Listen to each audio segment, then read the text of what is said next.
I'm Tanya Fox, and you're listening to Fox Talks Business Podcast. I started my career in the corporate world, but always played to my own tune and loved to think outside of the box. This didn't always serve me well with the bosses, so I made the decision to become an entrepreneur.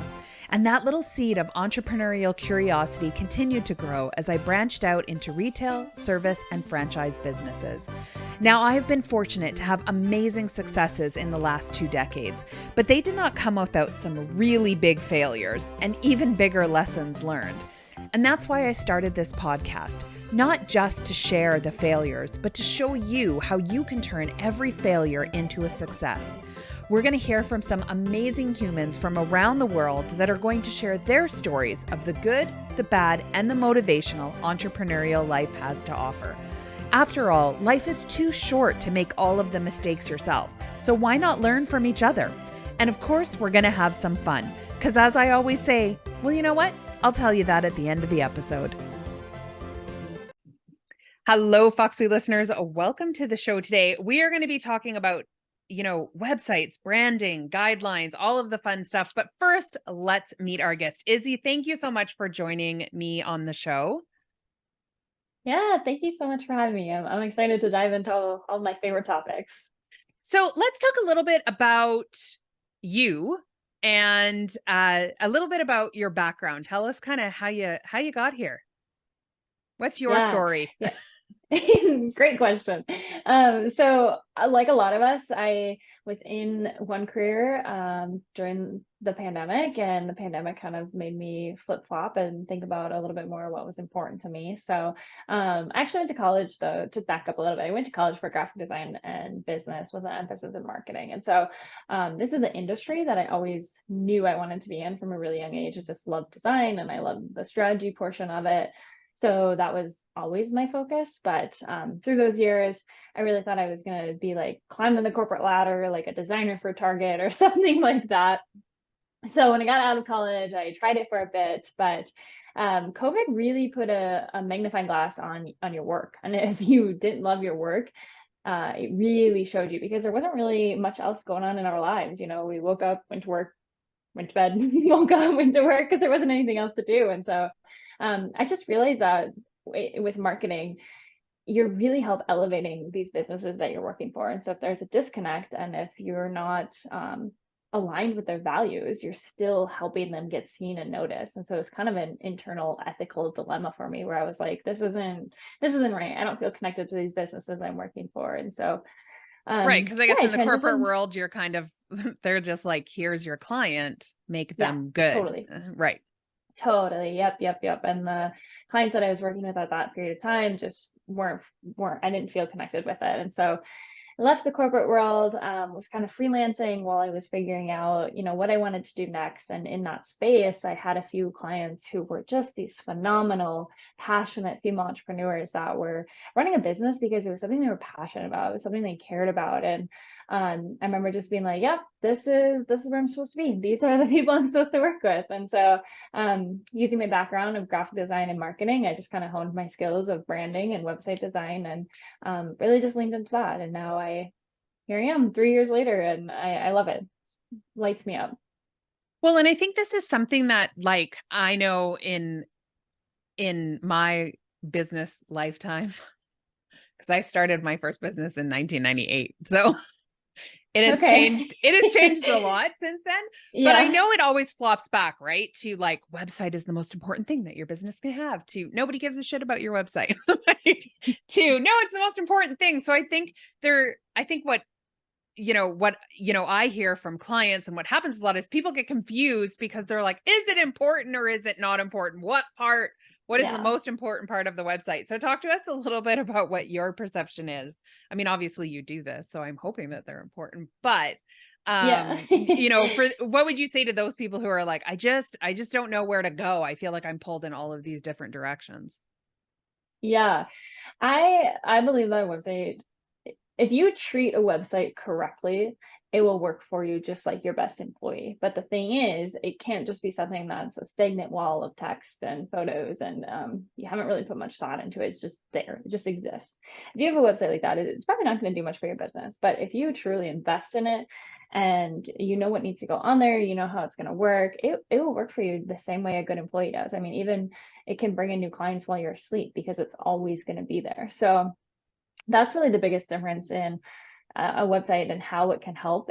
You have to first treat it right. But I mean, I think a website is great when you're ready to upskill, when you're ready for the next step, when you know you've been selling on Instagram or Facebook groups or whatever it is, wherever you currently are, and you've kind of gotten to the point where, okay, this is really consistent. I'm reaching a lot of people, but you're like, okay, now I'm ready for the next step. I'm ready to continue to foster and create a community and get people to really fall in love with me and my services and what I offer. I had a client earlier this summer, which I don't know how it was for you, but I've talked to a lot of entrepreneurs, and this summer was like extremely slow. I think with just how the economy was, it was hard for people to invest in anything. And so it was pretty slow. But I had a client, we launched her website at the end of June, and she had signed 7 new clients just in July. And multiple of her clients were like, yeah, I was on your website. I got to read a lot about you. I felt like I knew who you were before we even jumped on this discovery call. And I think that's the real power of a website. It's like, yes, you can sell and you can do all these things on social media, but your website is like your home. That's where people can go, and it's always going to be consistent. It's always going to show up. It's always going to help people discover how to take the next step with you. So, yes, long story short, yes, your business needs a website. Well, and do you find that a lot of times businesses will, spend the time initially to build the site, but then walk away from it and go, well, that's like that's checked off my to-do list. It's done. And that's one of the issues is that they're not consistently going back to it. So somebody's seeing Probably. because Lord, I just think like, God, if somebody saw like the version of me 10 years ago versus the version of me now, like, right? Like, but that's essentially if you're not keeping up, like you said, using it as a tool, they're seeing whenever the last time was you updated it and what you stand for then. Yeah. Yeah, and I think that people kind of fall into the trap, especially with websites, is build it and they'll come. Like I can't tell you how many Right. clients I've launched their website and then they're like, okay, well, no one's been on it this week. And it's like, okay, yes, our website is there and that's exciting. And you can do things like SEO, you can write blogs, you can do all these things to help build traffic. But at the end of the day, you still need a marketing plan that's going to bring people there so they can see your content. You still need to put in that effort. But I would say a website is a lot less maintenance than, an email list where you have to continue to nurture it and write emails, and or Instagram where you have to post a new photo every 2 weeks or every other day. I don't know what it is. I'm I don't know. They kind of change it all every the two time and I weeks once suck in a at it while. either way. Yeah. I don't know what it is. But it's you don't have to update it as often as you update all these other platforms, but you do have to keep it up to date with, if you're a coach and you have a new mastermind or a new workshop or this or this, those things need to be on your website. So that way if someone lands there, it's up to date and they can really figure out how they want to work with you. So yeah, I think people fall in that trap of, okay, I have a website, now I'll be successful, but there's still work that needs to go into it, just like any other aspect of your business.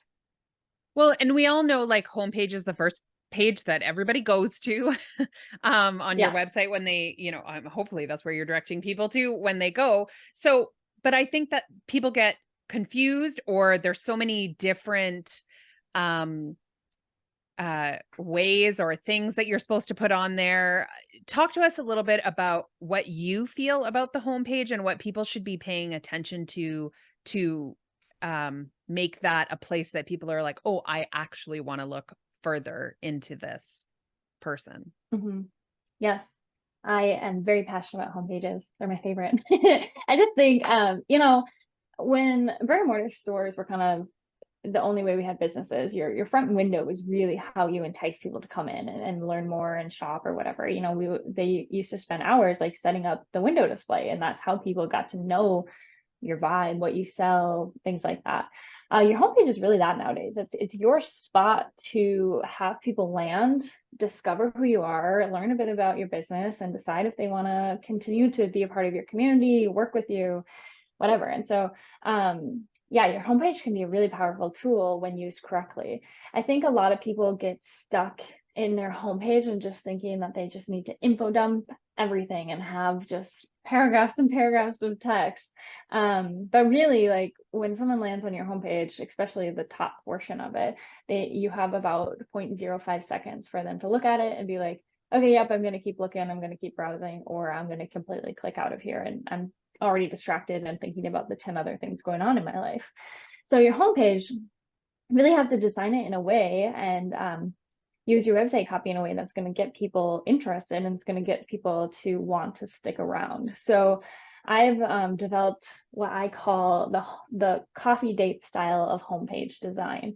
And it's how I tell my clients to think about their homepage. So if you were going to go on a coffee date with a new connection, new business friend, whatever, and you sit down with them, what are the main things that you're going to tell them about your business, right? You're probably not going to info dump and tell them every single thing, all your entire life story, if you're a good coffee date anyway. You're I was not gonna say, I've gonna been on some of those dates before in my life where you're like, that is too much yeah. info for this Yeah, right. You want to be gathering. a good coffee date, and your services. You're not going to tell them every single detail about your services and the price and all this stuff.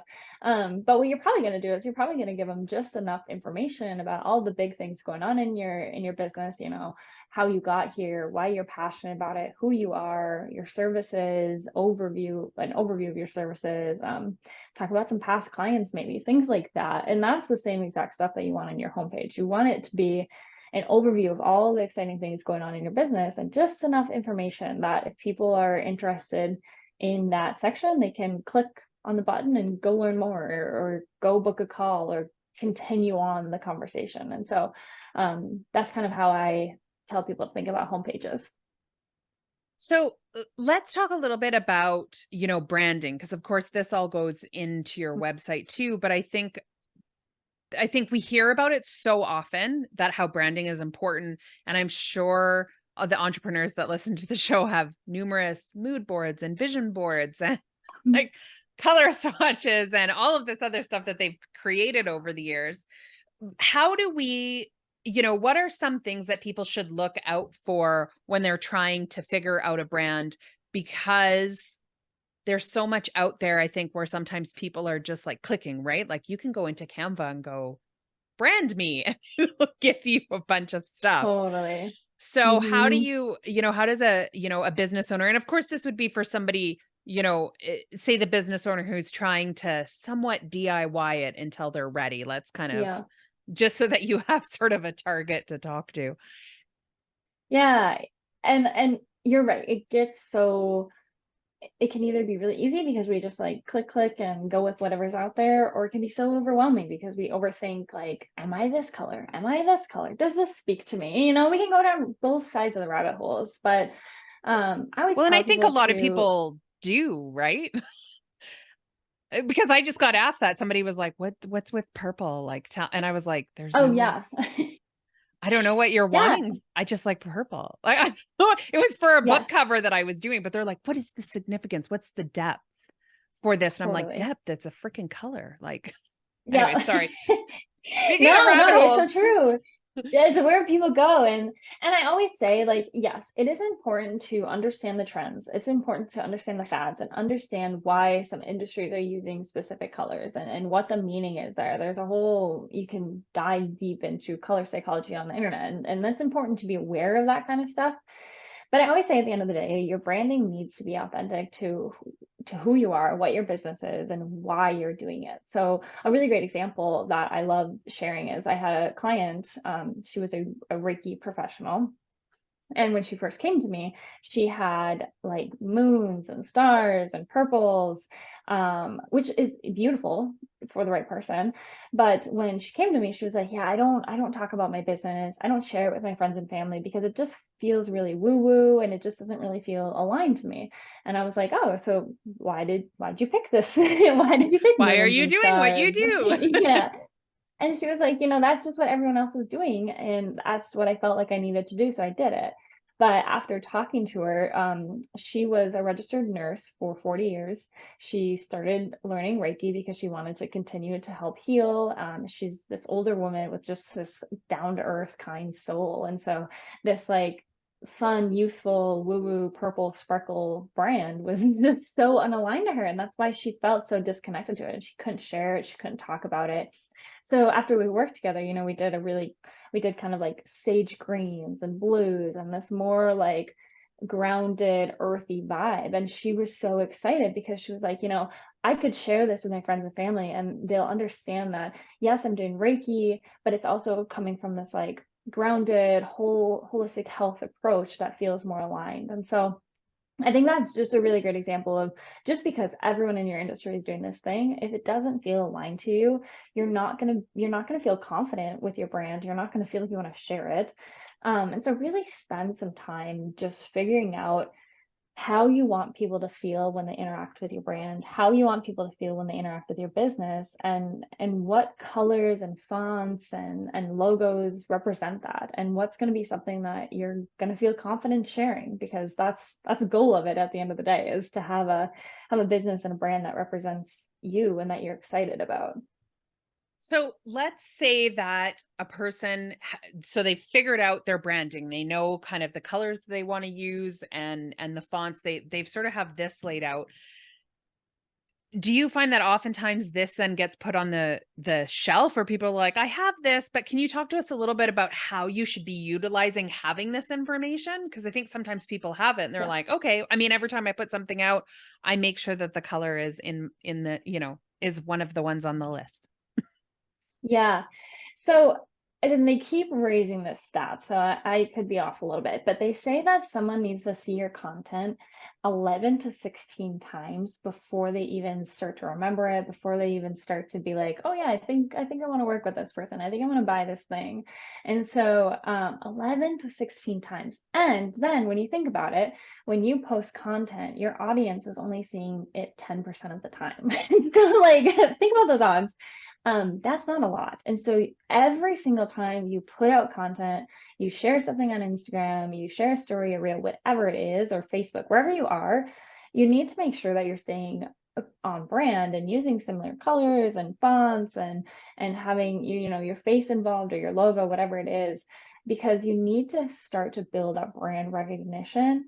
Because even if it's not a photo of you, you want people to be able to recognize you or understand the vibe of your business just from the fonts and colors you're using. And then maybe they read the content and then they get soaked in and then they're like, wow, this is exactly what I need. But you need to somehow create a stream of consistency, so that way all your elements start to feel cohesive in one, so people know like, oh yeah, this is that same business. It's kind of like how when you watch commercials on TV, the logo and the business is technically normally just at the very end of the commercial, right? But a lot of times when you're watching the commercial, you can be like, oh, this is a Target ad, or this is, I don't know, Tide. It's another one that I feel like you can always recognize right away. And it's generally because, they have very similar settings, the photos and videos kind of look similar, the colors are there. And so if you think about the fact that someone needs to see your content 11 to 16 times before they even make the decision to learn more about you or book a call or whatever, the more consistent you can be, the more they're going to recognize you those 11 and 16 times. Whereas if you're changing your font and your color and all this stuff every single time, then you're just going to double that number of times they need to see you. So it's just going to make your life harder, and you're going to have to continue to market constantly, constantly, constantly, instead of streamlining it so people can really start to recognize you. Well, and I think too, like, I'm glad that you brought up, because having that consistency or that length of time so that people can get used to it and it kind of gets stuck in their head so that they recognize it in a moment's notice, is important. I remember years ago, we have a Taekwondo studio and my husband's obsessed with, I always say he's obsessed with Coke, and then that sounds really bad. Coca-Cola. Okay, yeah. And like I'm talking, like we have cookie jars, salt and pepper shake, like everything. We have a shower Yeah, curtain. It's gone that I know the far. type. So anyways, he's obsessed with it. And so he was making a certificate for the students that when they test, they get this certificate. And the font that he used, I started like howling. And he's like, what is so funny? And I'm like, do you not even recognize the font that you used? He's like, oh yeah, it's like this. I think it was called like Loki. It was like Loki C or something like that. I'm like, it is literally the Coca-Cola font because it's such a distinctive Awesome. font, right? And he goes, I don't think so. Yeah. And I'm like, write a C and see how it pops up. And he's like, oh my God, it is. I'm like, you are so obsessed. You're even using that font. But the funny thing is that it was something that he loved so much. And we've kept it, by the way. If anybody has any of our certificates, they always ask, this is a lovely font. I'm like, it's Coca-Cola because he's obsessed with it. But it's just funny how that script of writing, whenever he goes to it, he always picks something that's very similar to that because it gives a feeling, which before, honestly, I never would have thought that like a font could invoke a memory. But it did in Yeah. that case, right? So But can.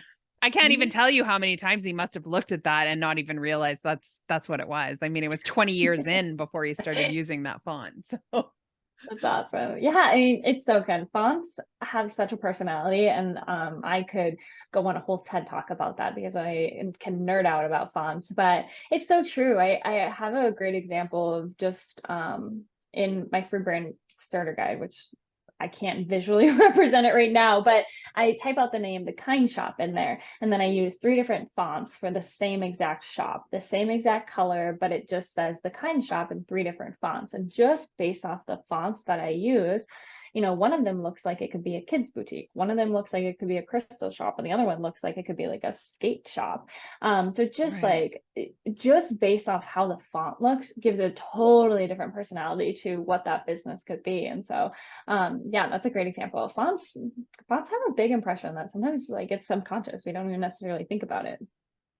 That's true. And I think that, it would even be a fun experiment for those listening is to sort of take your name and play with different things and see, even to show it to somebody else and go like, what do you think this is?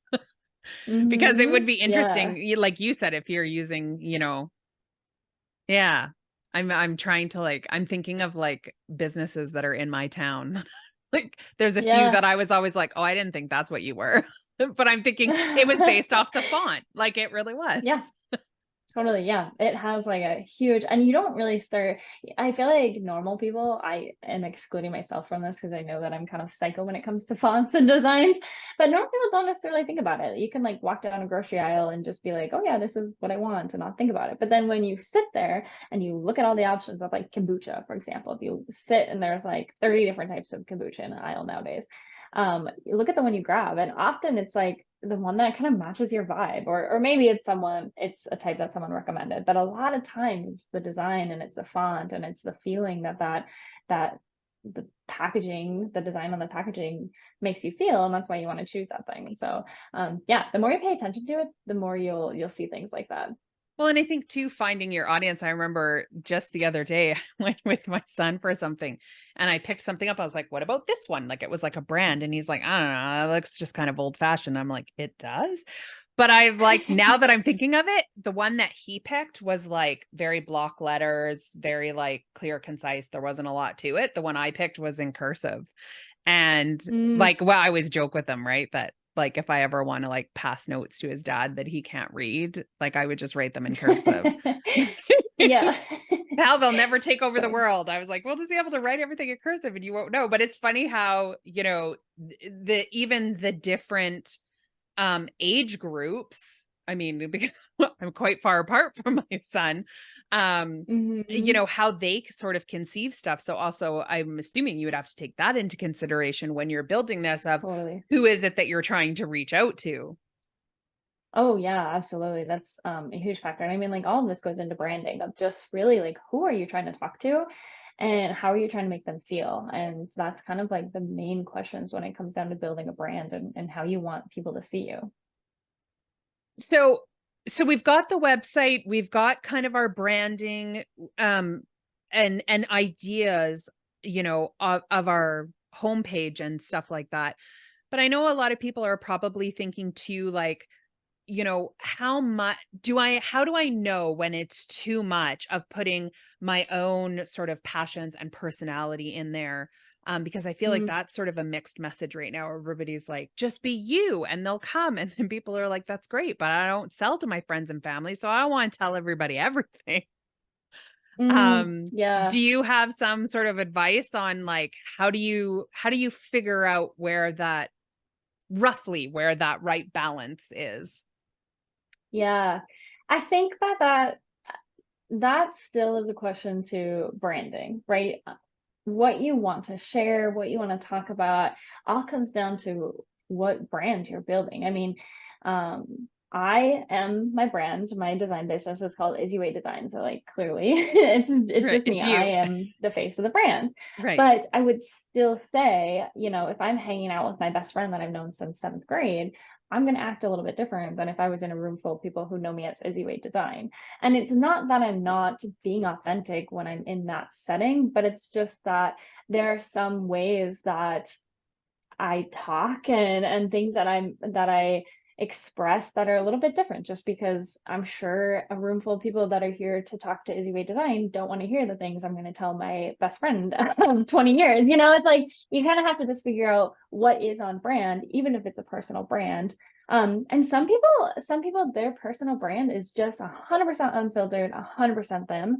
And that's what they chose as, their business, and that's how they want to show up. And so I think it can kind of come down to what you want your business to be and how you want people to feel when they interact with you. I mean, I still want my clients to feel like I'm a good friend and that I'm in their corner cheering them on. But again, that's just going to look a little bit different.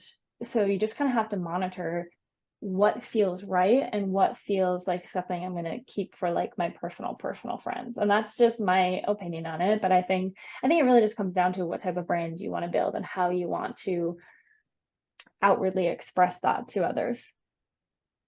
So, as for a website like in its entirety, what are some of the things that people should look at to make sure, like, what are some of the things you're like, you need to make sure that you have these things on your website to make sure that it's actually working for your business and doing what it's supposed to? Are there some sort of key things and maybe even some that people never think about? Yeah. Okay, I'll give my top three. Like these are must-haves if you want your website to work for you. And the first one is just like we call it above the fold. It's a technical term kind of for anything on a website that loads and you can see before you start scrolling, right? So Okay. that's called above the fold. It's kind of where that your first hero statement is. That above the fold, you need to spend some time to strategically think about like, okay, this is well designed. This is going to catch someone's attention. And then in the words that are there, you want it to be something that in 0.05 seconds, basically. If someone were going to read this 1 to 2 sentences, would they know who I am? Would they know who I serve? And would they know like how I can help them, right? And so you just want to have that above the fold really thought out. So it's a really quick spot for someone to load and be like, yes, this is where I'm supposed to be. I'm going to continue scrolling. Right. So that's a huge number one. Number two is call to actions throughout your website. And sometimes people think they're repetitive. I've had clients who are like, well, I have this button here. Why do I need one?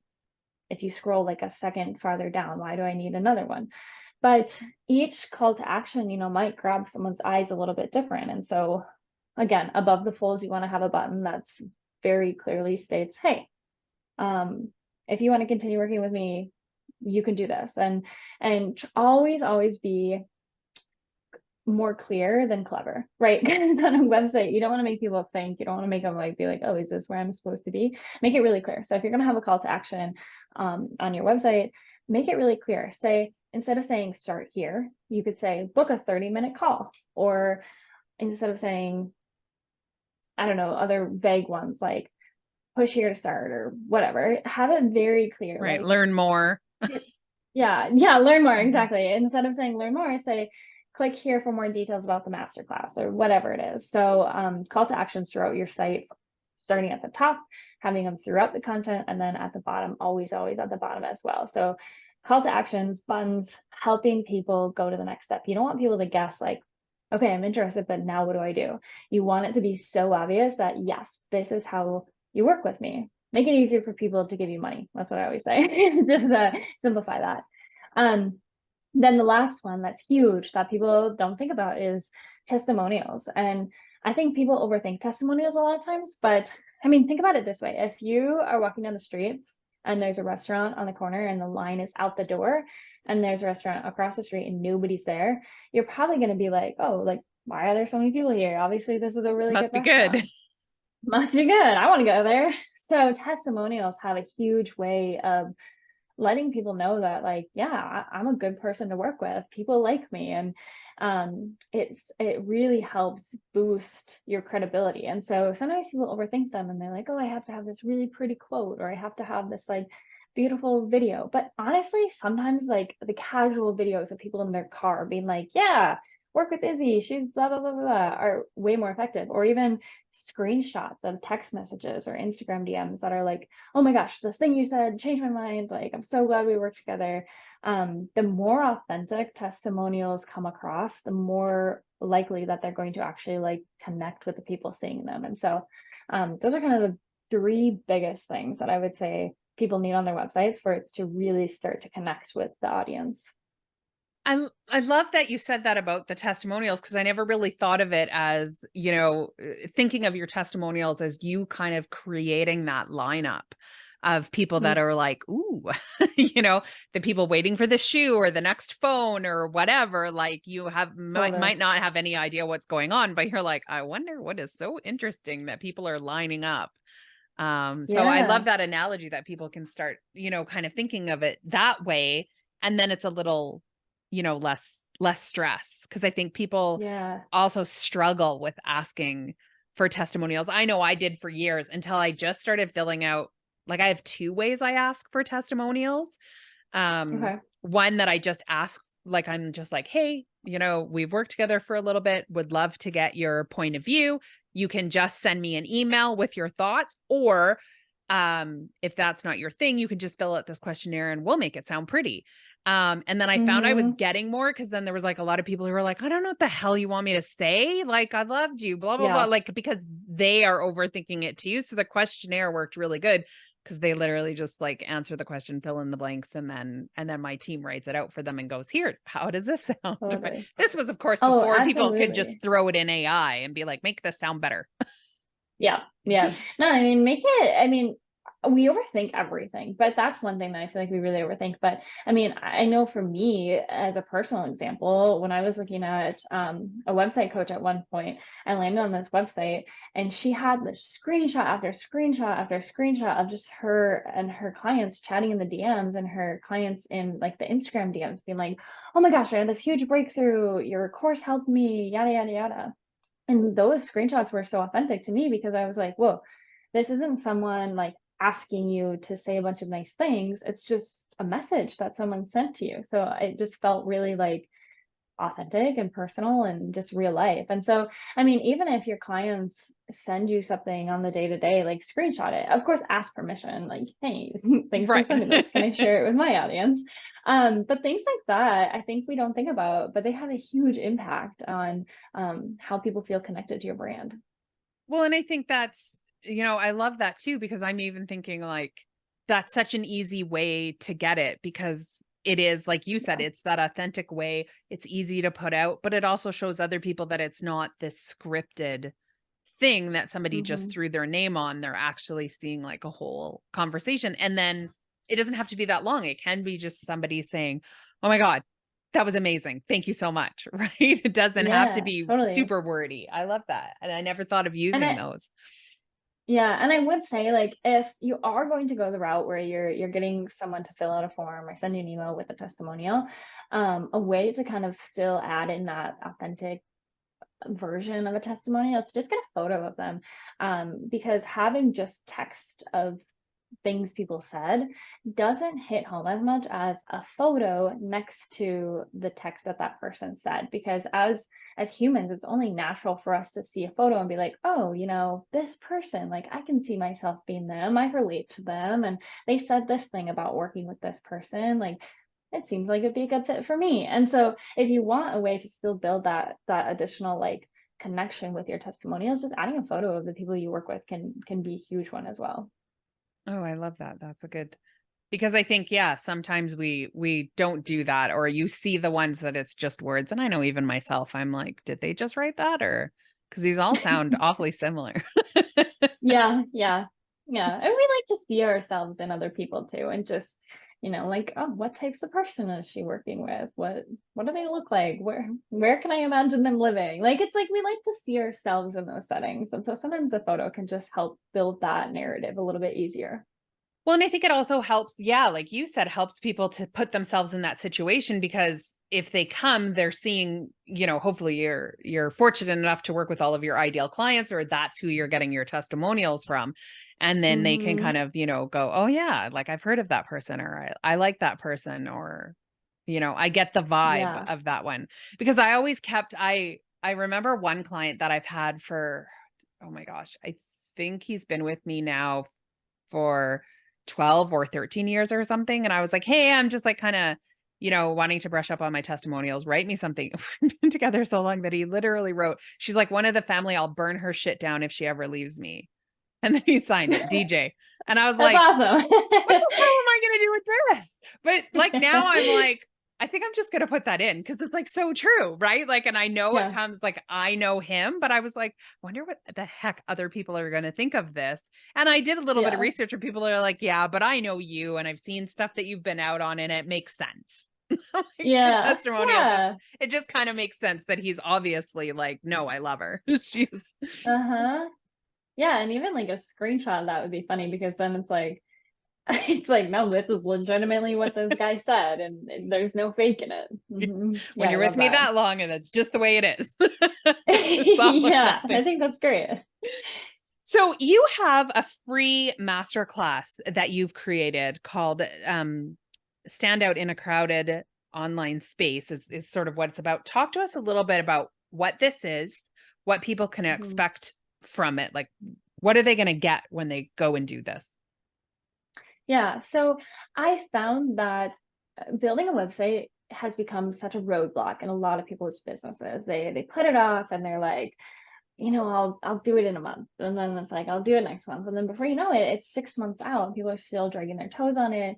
And when you're putting something off like that, often you're also putting off a bunch of other business tasks, like if you're putting off your website, you're probably also putting off your masterclass, your new lead magnet, your new Right. whatever, all these things in your business keep getting pushed off. And so my masterclass, How to Stand Out in a Crowded Online Space through designing your homepage with purpose, is really built on the intention of, okay, let's create a place to start. And that place to start is your homepage, because as we talked about, it's your homepage is a really impactful part of your website. So this masterclass really talks through a little bit more of that coffee date method of Right. homepage design and how to know what to put on your homepage. Because I think that's why people struggle so much is they're like, well, I don't know what information is important. I don't know what people would care about. I don't know how I can create this narrative on my homepage that's going to get people to be interested in my business, fall in love with me, want to work with me. And so this homepage really just takes a lot of that guessing work out of it and gives you a format to follow. So instead of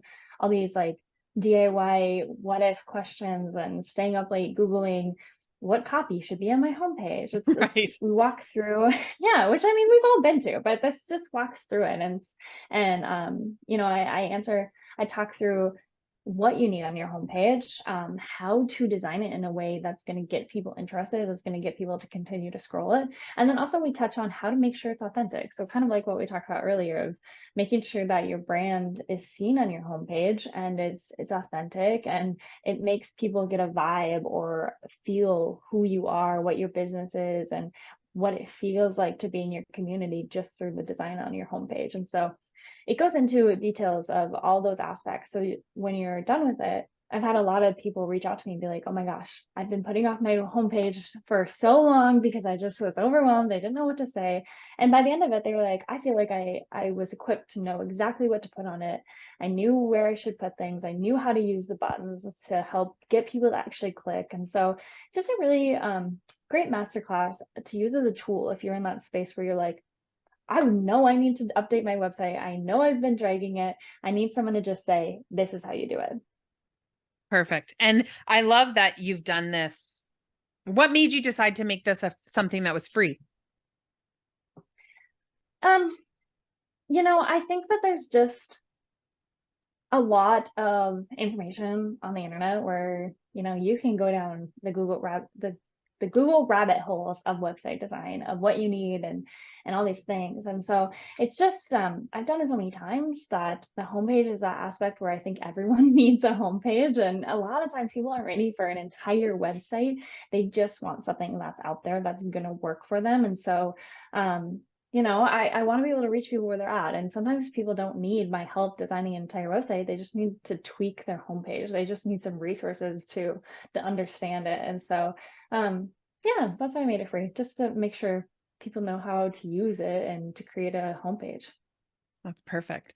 So let's go a little bit to behind the scenes, behind the business and the work for you as, as a business owner. What is one of the things that you found, was sort of like either an obstacle or a struggle that you were like, man, I wish I would have known about this sooner? Yeah. Easy. For me, it was the community aspect of it. So when I started my business, I had also just moved to a new town and it was also COVID.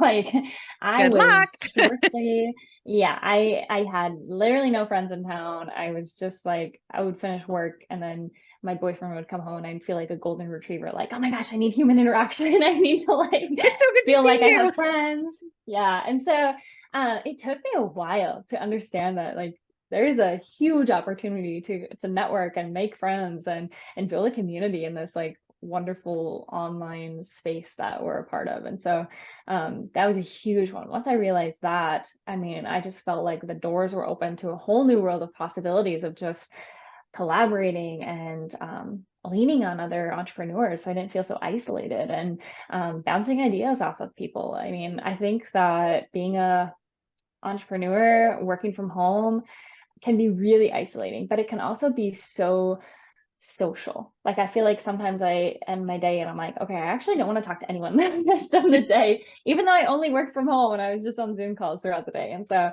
that was like a really huge obstacle. And once I got to the other side of that, it's like a whole new world. That's perfect. I love that. So if Yeah. you had one piece of advice that you could give both someone, and I'm throwing you under the bus, I'm literally just thinking these questions off the top of my head. It's not scripted, you guys. She's like, oh, great. This is going to be fun. It's not going to be I'm hard. But ready. if you could think of one piece of advice you would give to somebody, let's say, who's just starting a business, and then Mm, somebody who's, say, 5 years in. mm. Okay, I have a good answer, and it's actually happened today. So I think that when I started my business, I was really nervous to talk about it.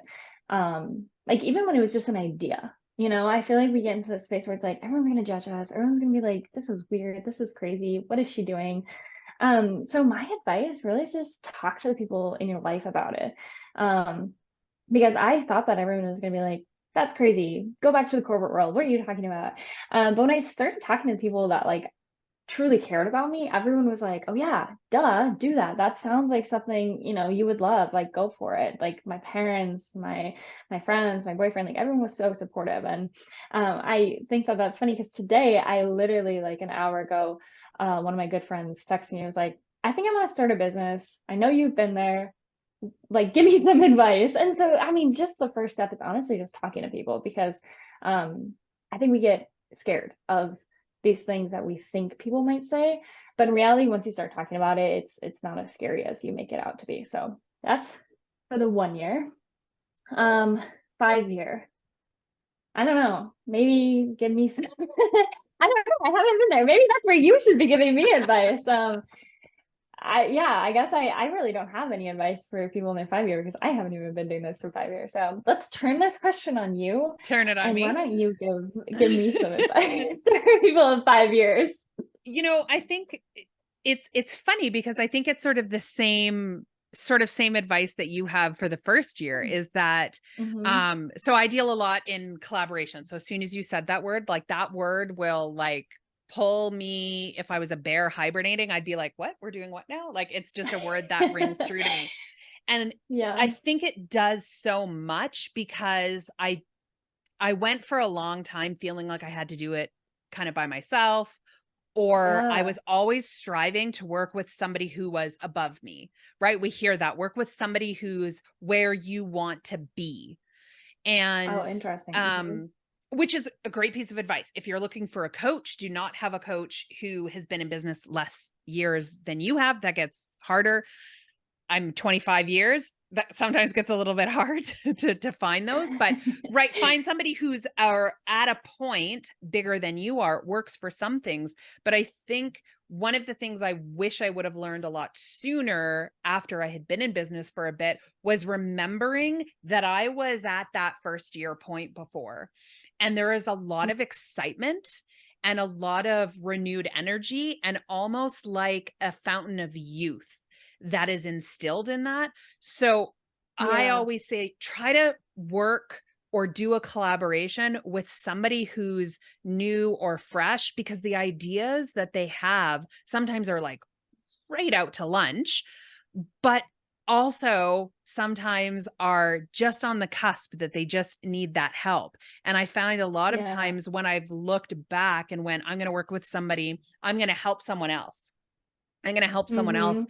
kind of come up and we're going to work and sort of do this together. I found it was so beneficial for me, but you forget that because you're just focused on, working ahead, Forward. moving ahead. Mm-hmm. So I think now that I continuously make that, um, sort of a rite of passage for the year of, okay, who can I help? Who can I learn from? Who can I, Yeah. suck the youth out of and feel rejuvenated again? Because it is different, right? There's a different Yeah. vibe from when you first start a project or just get excited about something new. Yeah. It's just different. You talk about it different. You're more excited about it. It really just is different. And so being around that helps me to get excited about new projects, help me to go, God, I want that euphoria again, right? It's like the old adage of being in like a Mm-hmm. marriage for years and years, and you see young people and you're like, remember when we used to be like that? Yeah, I love that advice, truly. And some of the people that I look up to the most have that mentality of almost like, okay, once you get there, now turn around and what's that saying? Turn around and grab your hand out for the next person, or Yeah. help the next person up. It's like once you get there, how can you then turn around and see the next person and help them and feed into them? And when I first started my business, I had some really great people that I met that felt like that. And I just remember a few of them, like I would send voice messages to and be like, why am I doing this? Like being an entrepreneur is hard. I don't know why I chose to do this. And they would be like, they would respond and be like, no, I've been there. We've all been there. Like, you're okay. Just keep going. And so sometimes it's as simple as like, once you're at that 5-year mark, 10-year mark, whatever, just turning around and giving that empathy to the people that aren't at that place. And I feel like that goes a long way.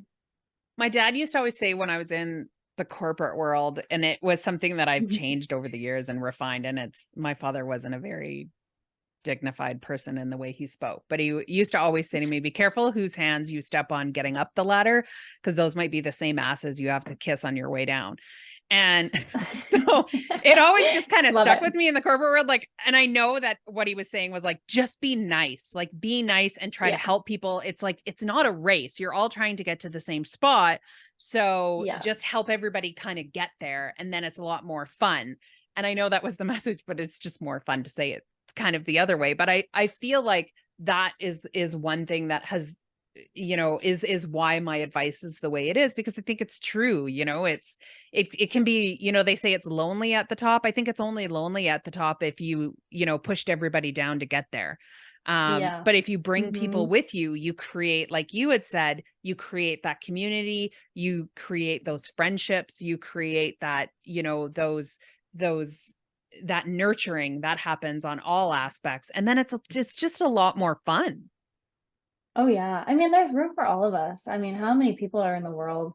And to think that like I think of like, for example, website designers.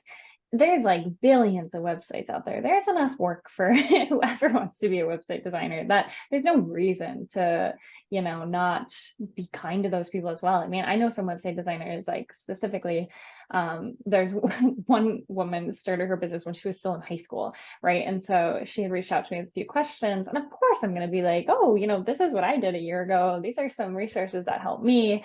Because why would I ever not. I just don't understand the people that can't share that just community aspect of community over competition. And so I love that that's the advice for 1 year, but then also the advice for 5 years. Maybe the moral of the story is always be nice to people around you, because that's going to get you farther than being too competitive and stepping on a bunch of people. Well, and I think that's true. Like, I think, in competition, like in my whole career, some of my biggest clients or most lucrative accounts have come from who would have been considered my competition. So somebody who was in the exact same field doing the exact same things. But once I realized, hey, we can all work. And there's always going to be those people who are like, no, man, I'll burn you to the ground. Like, I've bumped into those too. But when you can find other people, or when you can be that person who's like, hey, like, it helps me so much to have other people who do coaching and stuff like that, that I can turn around and go, hey, I have somebody. They're not the right client for me, but I know you love this Yeah. person. Can I send them your way? Right. It's still me Yeah. giving money out, but I know it comes back around. And now that competition now becomes collaboration, which to me is so much more beneficial. So Yeah, I 100% agree with you, and I'm here for it. Community over competition any day. there we go. So for those that are out there and going, okay, this was all great. I've got a lot of, great notes. I know I need to do, think about my above the fold and my call to actions and my testimonials, but they're like, I don't want to do it. I want to do it by myself. Tell us how they hmm can find you, learn more about you, as well as where they should go to for the free masterclass as well. Yes. So, yes, come hang out with me on social media. I try and put the social back in social media and make it not such a weird place to hang out. So, I'm always in my DMs chatting with people. So, if you're listening to this, come say hi. I'm at Izzy Waite Design on Instagram. That's probably where I'm at the most often.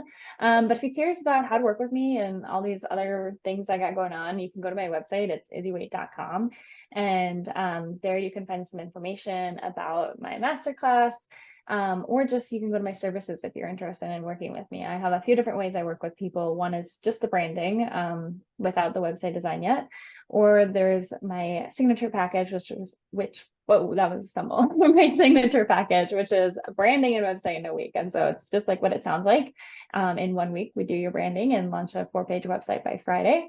Or if you want that more customized experience, I have the build your own whatever you need website design package. And so there's multiple ways to work with me, and I try and reach people where they are. So that's why I have a few free resources on there. If that's where you're at and you just need some help and some assistance with your website design, that's on there, as well as a few other ways to work with me from there. Well, thank you so much for taking the time to sort of chat and give us like so much great advice from one sunflower sister. If you don't understand what that means, you're just going to have to watch the video on YouTube when it comes out. Thank you so much for your Yes. time today. Yeah, thanks so much for having me. Perfect. That was wonderful. Good. Yeah, thanks so much. That was great. Good. I always like it when people are like, that was easy. That's Yeah, that's my that's goal. good. And my dogs were quiet. I did a podcast earlier this week, and we're fostering dogs right now, Okay. and the foster was not happy with whatever was happening in the background, and oh my gosh, it was crazy. So we did good. They were quiet. It worked well. My son is home on like a break from his work. So I was like, I'm doing an interview. You need to be quiet. And I can hear him smashing upstairs, which I know doesn't transfer to my mic because I've done this long enough. But it's still Good. like in the back of my head, I'm like, there's so many times he's like walked down into my office. I'm like, what do you do? He's like, oh, doors closed, The on air joys. signs lit. He doesn't care. Do you have an on-air sign? I do. I got it with the Stop. hopes that people would leave me alone and Yeah, not doesn't come work. down. No, it doesn't work at all. They Shoot. see it and they're like, meh, whatever. So what I just changed my podcast hours to work when nobody's around when I'm at home, or I Nice. just go to my off. Like I have another office outside of my home. Just go there and do them. It's like you guys are Nice. ridiculous. Yep, gotta love working from home. I think this episode is probably going to go out August 22nd. I think. But what'll happen is I will confirm that and see, because I have like a little question mark on here. So I want to make sure. But either way, it'll probably either be the 22nd or 29th. I try to get them out as soon as I can so that the information and stuff like that is relevant. But what we'll do is we will send you an email with all of the links. We release on Tuesdays for our episode, and then I'm trying to switch it. We used to do Tuesdays for the episode, and then Friday we would release the YouTube, but now people are starting to find the YouTube more and asking for that at the same time. So you might be the first one that goes out at the same date. We'll see, but Okay. we'll send you an email and with all of the links and our little shot, and then we'll tag you on social media and stuff like that as well, wherever applicable. You're on Instagram. Are you on anywhere else, or is that your main one? Yeah, that's mostly it. I mean, I Okay. have like a LinkedIn and I have a Facebook, but they're not very, Okay. don't use them as much. Okay. Well, we'll tag you on the Instagram. We put it out typically Instagram, Facebook, LinkedIn. That's about it. Yeah, you could take me on LinkedIn. I mean, it's nice to have things occasionally pop up there. So pop up there. Okay. Good too. And it's just under your name? Yeah. Okay. I think. Yes. It should just be Izzy Waite. Well, I won't find. I'll get or Lily if you end up okay, yeah. Or if you end up not getting it tagged, that's totally fine too. Usually she's really good at finding people. Find LinkedIn is pretty easy, but so yeah, it'll be one of those 2 days. So just before I let you go, because I know we're like right on our hour here that I schedule people for, how can I help you? What can I do to help you out more? Yeah, and same to you. Thanks for asking.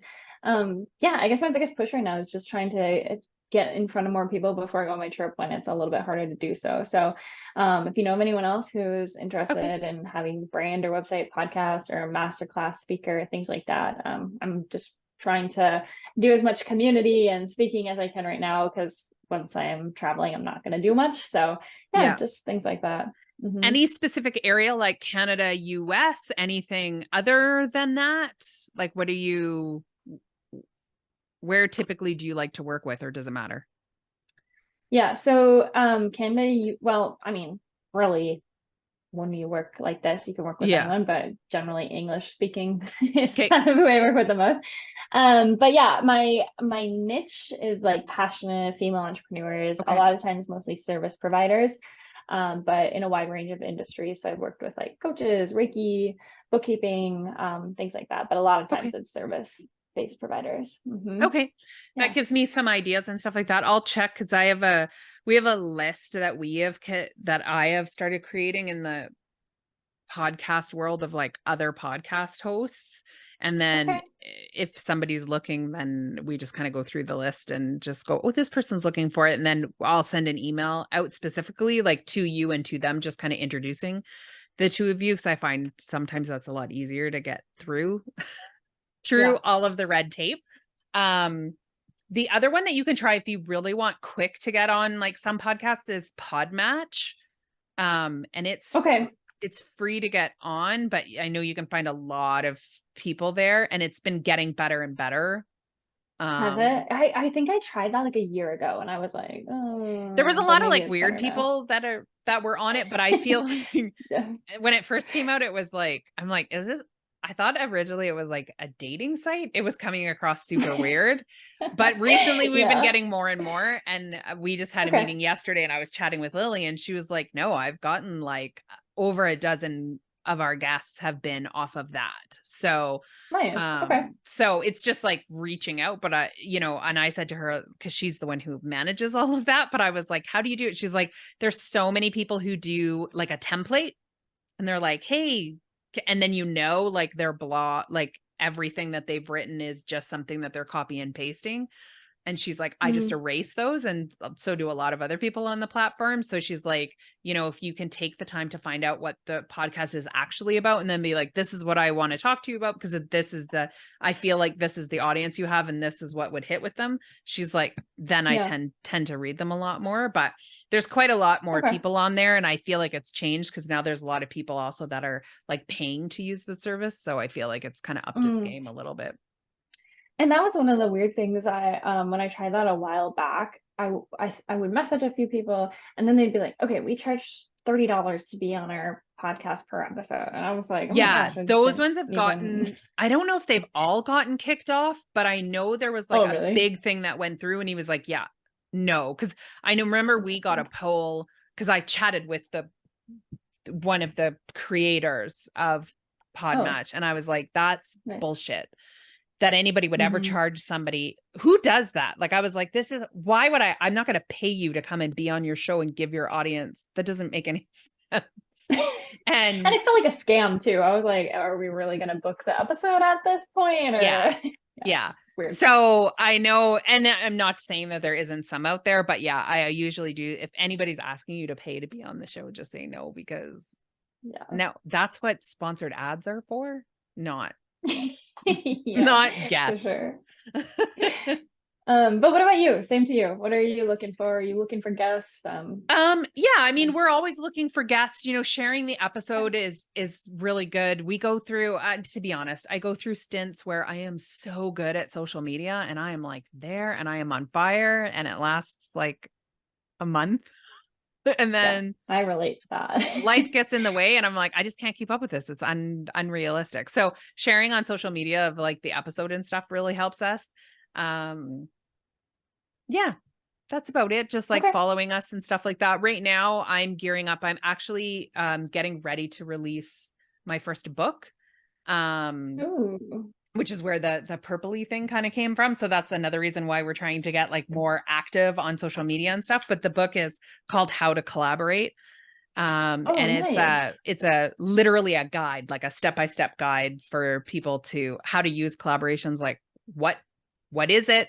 What types? Mm-hmm. Like four main types. How do I do it? How do I find somebody? How do I go through it? So it's just like a really short read. Um, Okay. so I'm hoping that one is going to release we're hoping for beginning of October. So right now it's just in its very final edit. So yeah. Cool. When it Yeah, comes well, out, if I'm happy I'll, if people want to push it. And I might have yeah, to come and see you absolutely. too, because I'm going to need some I was so funny. I was looking at the website the other day and I'm like, we need to change a few things, but we also need to build some other pages. We used to have an in-house person, but they've just recently left because they Yeah. had a baby. And I'm like, anybody know how to do all of this?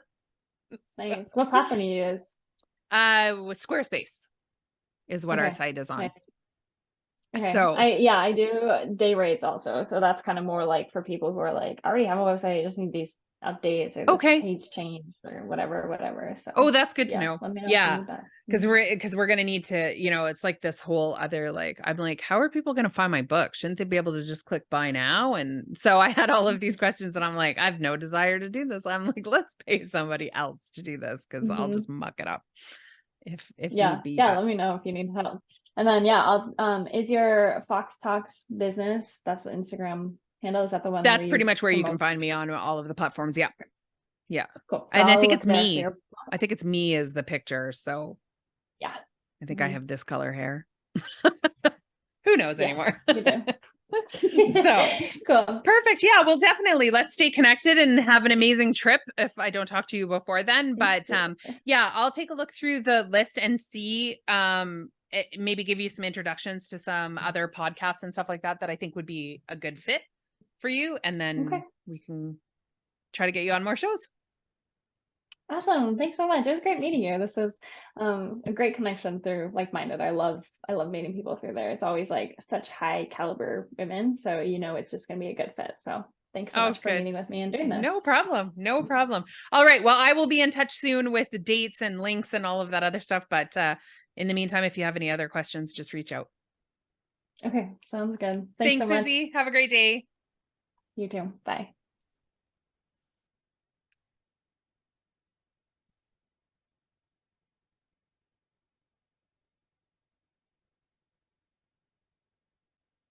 Figuring out your website and branding can be a daunting task. And sometimes you think you have it figured out, but then life changes, especially when you've been in business for, decades. It's always something that's evolving and ever changing. So having the right people on your side that you really connect with that can help you to, figure out exactly what is your vision, what is your passion, what is it that you want to accomplish with this website, and then bringing that all together in something that you can look at and go, oh my God, this is totally what I was thinking. And that's why I wanted to have Izzy on the show, because I think in all that I've learned about her and, just in doing research before the show, that's really what she's all about is helping those people who are coming, from a passion base, and that their business is really built on a passion to help other people to make the world a better place. And I just love that. And I love to share people like that. But I think there was, so much that she gave on this episode that'll help you, even if you're not there yet, or you're not quite too sure what it is that you want to do or what it is that you want to change. Even just thinking about your above the fold, about your calls to actions, what those buttons are saying, about your testimonials, thinking differently about how you're getting them, which ones you're putting out, saving those text messages, those DMs, kind of making those screenshots can all help make that a little bit easier to just kind of make some small changes until you're ready to kind of do a revamp. So I hope you enjoyed it as much as I did. We're going to have all of the links where you can get a hold of Izzy, learn more about what she does, as well as a direct link to access her free masterclass. So you can start the process of seeing, is this something that I'm ready to do right now? And yeah, so it's just been so awesome to have so many amazing guests. We have so much stuff that is coming up in our world, in Fox Talks business world, with everything that is going on as the summer now comes almost to an end. I know that's sad to say, it's almost the end of August, but it happens every year. Yet somehow we always seem to be a little bit surprised about it. So I want to know what it is that you're working on. What do you have going for this last quarter of the year? What amazing things are you working on? As you all know, if you've listened to any of my other podcasts, we are working hard on getting our book released, How to Collaborate, a small business guide to start to finish on how to do a collaboration. So I'm so excited to get that out there. So head to our social medias, stay connected, send me a DM, let me know that you're watching, let me know any questions that you have. And if I don't have the answer, I'm going to find somebody on the show who can. And remember, no matter what it is that you're doing today, make sure you take time to have fun. Because as I always say, if you're not having fun, why are you doing it?